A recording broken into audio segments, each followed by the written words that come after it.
Hey, we're back for another review of Sisters. We're on season 10, episode 6, entitled Anything But Shy. So Andy is deciding that she wants to call the cops. We're still talking to Danny, trying to get to the root of what's really going on, who did it, and why. And Andy's like about to get on the phone. She's like, girl, I'm about to call the cops because we need to report whoever it was, blah, blah, blah, blah. And Danny is like, girl, no, hang the phone up. We're not doing that. But she does go ahead and admit to them and tell them, like, girl, I was not assaulted. I was not violated in the way that you guys think because I fought the man off, which is why I have all these bruises on my neck. Why I have these bruises everywhere, because I actually fought. He did try. He made a valiant effort to try to do what he came here to do. But, yeah, so okay, now that we got that information on the table, now the girls are, you know, naturally you want to know, okay, now we know what was done, now we need to know who did it. So she is claiming that it was, again, just some guy she met at the grocery store, and she also affirms to them, like, girl, everything's cool, I fought him off, he didn't do what he set out to do, and I'm still not talking to the cops. Again, we know that, as I've said before, Danny's kind of replaying the fact that he is a cop. It's going to be an uphill battle, and I think she has an awareness of that, and she's not even going to take the route. She doesn't want to do it. Unfortunately, everybody's going to be pressing her to do so, and she's like, I'm good, I don't want to do that. All right. So they both know, they're looking at each other, kind of giving, Fatima and Andy are kind of looking at each other, giving each other the side eye, and they looking like, this is some of the truth, but it ain't all the truth, because we know Danny. She's not a woman of few words. Unfortunately, she's in this traumatic space, and this is what we have to navigate. So they know she's not giving them the full story about what happened, and they keep pushing her to talk. And so where she, last couple episodes where she was kind of in this removed space, like this docile, quiet space, today she's in a space where she's giving off anger. She's like, all right, everybody's still pressing me. Tony is calling all these reinforcements in, which can't be appreciated right now in the process. Maybe on the back end we'll appreciate it, but not right now. Either way, she's like, Fatima's talking to her. She's like, girl, like, you got to tell us who it is. Like, Fatima's ready to get the street justice. Andy's ready to get the criminal justice. And she's not hearing it from anybody. So she asked Fatima, like, girl, why you keep doing this? Like, are you trying to be a Sabrina? Are you trying to be the Sabrina of our group now? You know, misdirected anger, of course. And they know that that is exactly what that is, and that she's lashing out. And they're not moved by the insults that she's trying to hand out. She's like, girl, whatever. Fatima's like, girl, you know, I know you're just lashing out. I'm not taking it personal, but we got to do what we can to help you. And then Tony comes in because he picked up the extra key that she had taken back from him, and she damn near jumps off the couch. So, you know, this is a physical indicator, like she is going through a very post-traumatic episode, and she not doing good. She's not good at all. And so Andy tells her, like, you know, maybe you should tell him what almost happened, what did happen, so he can have a better understanding as well. You know, we think he's got your best interest at heart. Maybe you should tell him. And she's like, again, she's given this, she's in the stage where she's giving off anger. She's like, all right, cool. Y'all want to know what happened? All right, cool. So she just blurts out everything. Since y'all keep asking, you know, the man almost assaulted me. He came in here. You know, I fought him off. Blah, blah, blah. Now y'all got the information. Now y'all can just be going home. Y'all can go ahead and, matter of fact, focus that energy on somebody who needs the focus. And she's talking about Sabrina. And she's like y'all worrying about me, but y'all should be able to focusing on Sabrina. That lady's over there fighting for her life, and y'all are over here like in my business, so to speak. And the ladies, and Tony's like, you know, there's really not much that we can do to help Sabrina right now, other than, you know, keep her in well thoughts and wishes. She's in the best hands possible, but we could potentially help you. You just gotta let us help you. And again, she is not really receptive to a whole lot of things. She's just begging. At this point, she's begging to be left alone. And what I'm going to add in here is that I understand what Danny is going through. You are fresh off of, not the exact instance, not saying that. What I'm saying is, I understand that sometimes you're fresh off of a trigger, a incident, something that happens and everybody around you just all they want to do is help, be of assistance, help, get you over the situation, walk you through it, whatever is happening. And sometimes I think that there's value in asking somebody or asking people, how can I help you right now? What can I do or not do that's going to be helpful? Because y'all are, again, you're inundating her with questions, inundating her with actions, inundating her. And because of her specific incidents, I know that time is of the essence as far as like evidence preservation and all that other good stuff. However, it ain't doing you no good because she's resistant. She's literally resisting. So she's not going for what's happening. I don't know. I'm going somewhere with that, but I'm trying to walk it down slowly. So I think the lesson here is to kind of ask people how you can help them right now. I think it would have been beneficial for somebody to say, hey, I know you're not ready to tell me what happened. What can I do right now in this moment to be helpful? And if the answer is, hey, leave me alone for a minute, that's just the answer.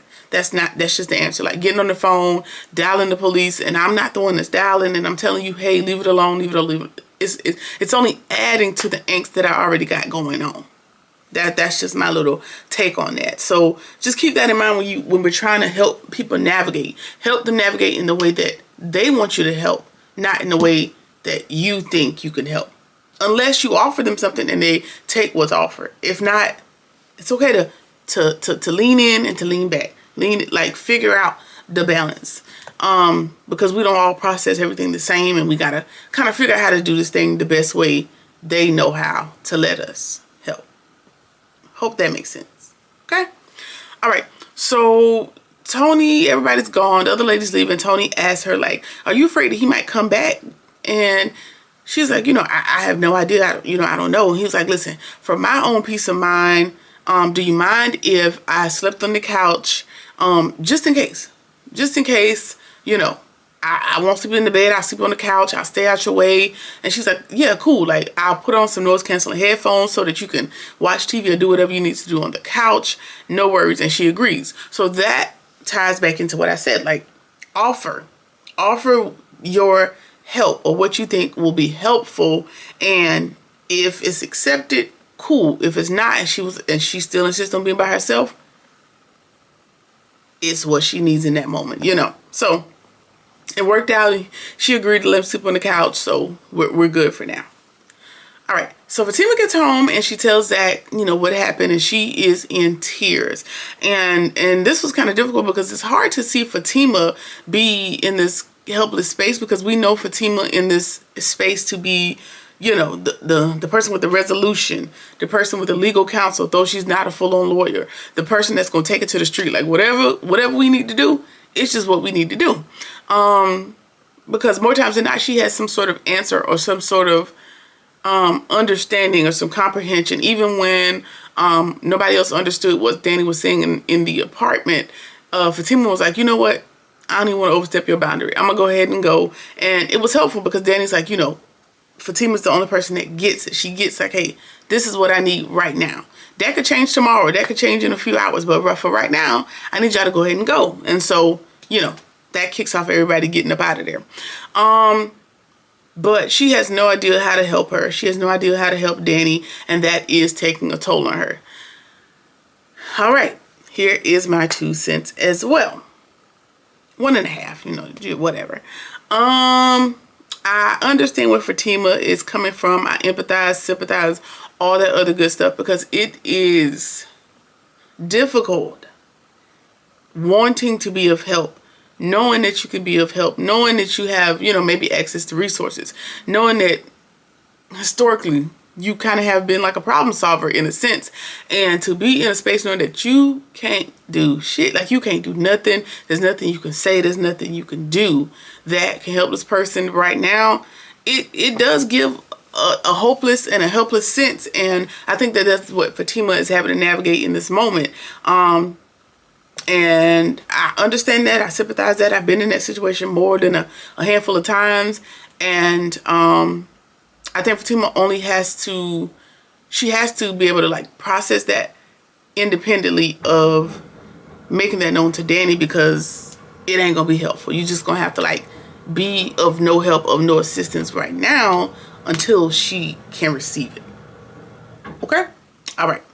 So Maurice is back at the bank since the accident, and he's not thrilled to be there at all. Like, of course, there's a void, and we don't feel good about it. Paige is there, and she's trying to help him cope with everything like the best that she can. She offers him a hug against his will, and she's like, I'm so sorry, but it's too much. And then we see, I don't know the lady's name, Linda, Olivia, whatever her name is. She's the person that's from corporate, and she's come in to do Sabrina's job. And she's like, well, like no remorse, no actual sympathy for what Sabrina's going through.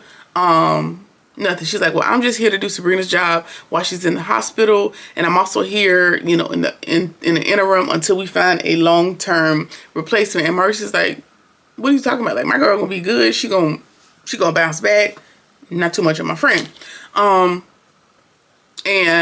just like these corporate jobs or jobs in general, child, I don't even think anybody from headquarters went up there and checked on the lady or nothing. They just sent somebody in to do her job. We know the job still has to get done.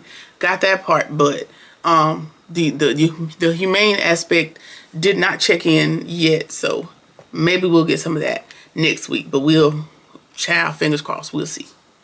Okay. The next day, Tony is still there. He's still on the couch, and him and Danny, they feel a little bit better. He apologizes to her, for not being able to protect her, and kind of the role in that he played in the breakdown that led to her even being in a space to be receptive to another man to end up in the situation. Mature, but like Danny said, like, don't make this your cross to bear. Don't make this about you, like, And she also puts it back on herself, like, maybe I deserved it. Of course, he tells her, you didn't deserve that. No matter what we had going on, what we're going through, that's not something that you deserved. And he, asks her, like, are you okay? Like, are you truly okay? And she finally admits, like, I ain't okay. After saying I'm fine, all these other episodes, she finally kind of takes one of the bricks out of the wall, right? And she's like, I'm not okay, but I'm just doing the best I can.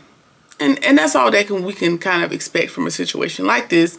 But she does reiterate, like, I'm still not going to the police, so thanks, but no thanks. Okay. We see Andy, and she goes to meet with one of the partners, whatever his name is, and to tell him about her car being blown up. She's sitting there talking to the partner, and she's talking to Hayden, and she tells him and Hayden that she thinks it's Dr. Cruz as some sort of sick warning for her to back off, because she got this threatening text like minutes before the car blew up. Of course, she can't attribute it to Dr. Cruz, but she's pretty sure. And of course, now this man wants proof that the text and the explosion are directly connected to Dr. Cruz. And of course, it really pissed me off because no plausible deniability, no belief in what she says, even though by the end of the conversation he is more leaning toward the side of what Andy believes. But the immediate assumption is, do you have any evidence? Do you have any evidence? I need some evidence. Because, that black woman's word wasn't gonna be good enough, right? Right. Okay. Either way, him and Hayden, they don't have any confidence that it might be him in the conversation, in this moment, right? And so she's going to need more than just a theory as to what's going on. But she also goes on to tell them, and I think this is kind of where the thought changed as far as the partner. Hayden, not so much, but who gives a damn about Hayden, right? She also tells them that she received a threat that her penthouse could be burned down as well. I don't recall seeing that in like the other 5 episodes in the season, but I guess we're just to assume that happened as well. And he tells her, like, hey, make sure you call the police, make sure you got a paper trail, make sure you keep your head on a swivel. And I think this is the thing that he finally starts to believe. And he also tells her, like, Hayden is still like trying to chop her down, like, your love life is a mess, all this comes with who you are as a person. And so the partner's like, Hayden, go ahead and step out. Like, go ahead and step outside for me real quick. And he tells her, like, that's when he tells her, like, hey, make sure you call the police, make sure you got a paper trail. And then he tells her, like, I'm gonna reach out to my contacts at the FBI to see if we've heard any information, see if I can find out something as well. Because he wants to make sure that she's safe first. Once he started to buy into what she was saying, his immediate response is making sure that she was safe, that things were documented, and that's going to be in case this thing escalates. We got, documentation. And thirdly, now we're looking out for the company. So Miss Olivia, or whatever her name is, from corporate at the bank, that is how you attack the That is how you handle the situation with tact. First, you make sure the person is okay. You tell them how to be okay. You tell them the way next steps ahead in case we got to fight this shit out in court. Then you worry about the image of the company, because y'all got billions of dollars to fight anything that comes at y'all way. Let's deal with the people first, okay? All right. Either way, he tells her, after all of that, like, hey, I just don't want to be hit with a defamation lawsuit from Dr. Cruz, so let's just not publicize our theory, but I got you in the background. So I appreciated that. And she also goes on to remind him, like, hey, Dr. Cruz also threatened you when he was being escorted out, so I'm giving you the heads up so you can keep your head on the swivel. And again, he's like, in all the years I've known him, I've never seen the side of him, but when we escorted him out, like, I saw something different in him as well. So, I'm willing to buy what you're saying. But again, I still want you to be safe. Like, even though he might be on the chopping block, he still tells Andy, like, hey, I want you to make sure you're looking out for yourself. Make sure you're going to be good. So that worked out. Okay. We see Zach. And he's talking to Rich because he got a call earlier in the episode and he lost the bid on the gym to M. Pruitt Enterprises. And that is the newest lady, not Cheyenne, but the newest lady that's added to the cast. She is like let's just assume a real estate mogul, or, a person to that effect. I think she like buys and flips businesses and probably sells them off, and that's where her fortune lies. And Rich realizes who she is, and he tells her, like, oh man, like, she told me she was working on something. She didn't tell me what it was, but, I don't think it was personal, but, just hold off. And she did come to me about a venture. You might even be able to do a venture, because Zach did have a lot of plans for the gym, for making it better and all this good stuff. So he might be able to work in tandem with Miss Pruitt to, though you don't own the gym, you might be able to, come in a consultation phase and still be able to get some of your goals off. So we'll see what happens with that. Okay. Danny and Tony, they kind of muster up the energy to go get some food. And when they get back, she is trying to basically like, okay, thanks for looking after me last night. Thanks for the lunch date. You can go ahead and go. You don't have to be here. Because she is not only navigating what happened to her the night prior, well, 2 nights ago, however long ago it would have been on the show, she can't wrap her head around the fact that he's still there looking out for her after what she did to him by way of cheating on him, right?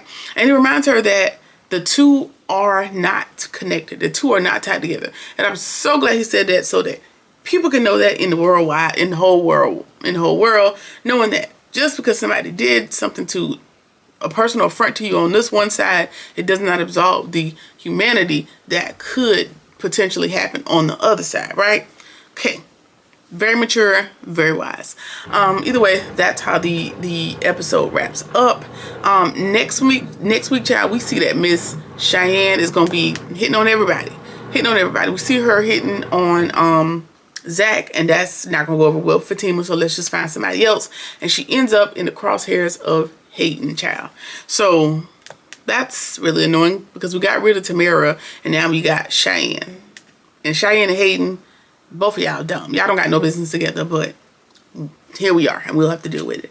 Either way, that's been season 10, episode 6. Let me know what you think about the episode, and we'll talk about them in the comments. In the meantime, like, comment, share, subscribe, or whatever it is that you feel like doing, and I'll see you in the next one. Peace.